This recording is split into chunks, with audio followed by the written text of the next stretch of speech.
Namaskar. I'm sorry I couldn't upload videos couple of days. I was not too well.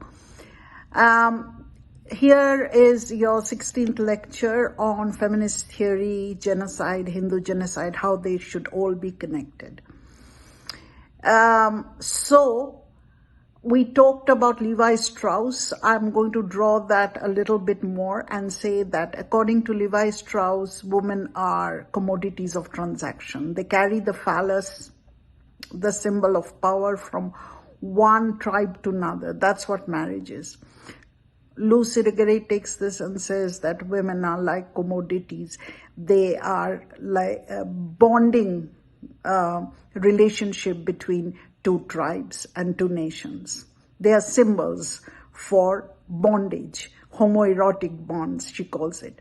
And she says within this whole system of structure, which she says is the base, not Marx's material modes of production, relations of production.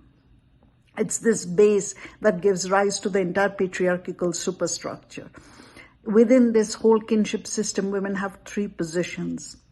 One, she's either a mother whose exchange is for use to reproduce the species, or she's a virgin who's pure exchange, or she's a prostitute whose more circulation increases her exchange. So these are the three things that's rotating for Luce Irigary. Now, the feminist that I'm going to talk about more for this lecture is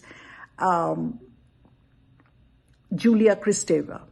She was originally from Bulgaria, but she came to France and she did most of her work there. So I'm going to talk about two of her articles. She has written a lot, but it's not possible to go through each and every one of her articles. I'll go through two of them. First, she talks about us in a small article called Stabat Mater, which is a composition by an Italian composer, Pergolesi, where they talks about the Mater Dolorosa, or the Virgin Mother, the Mother of Christ.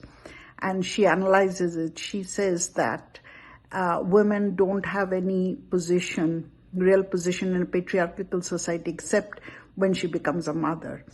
And the Supreme Mother is the mother who carries the Son of God, that is Mary.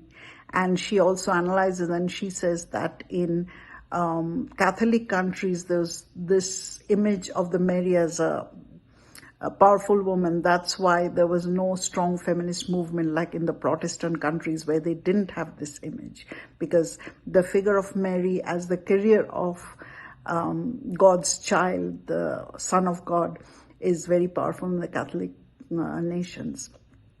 And also she says that it's through the body of a woman that eternity enters temporality in the body of Christ. This is very interesting. And the second thing that she says is women's time. That's another article. She says there are three times. Women's time is circular. Remember we talked about Helen Deutsch, where we showed that women's time is really circular and not linear, because she goes through the getting of phallus, losing the phallus, and so forth. And Julia Kristeva says women's time is circular, but in the first phase she tried to, liberal feminism, she tried to adjust to men's time through political representation, through the right to vote, through gaining political power, through becoming part of the wage labor, and so forth. In the second phase, she moved away from that and she tried to build her own feminine culture away from the masculine culture, her own feminine space, etc. And in the third phase, that's a very interesting phase, she said it's about international cooperation of women, which is still happening and possibly it will be difficult. And also we have to do a new ethics, because we are confronting with things like artificial reproduction, single mothers, mother-headed households, which were absent before. It was mostly father-headed household, and so forth.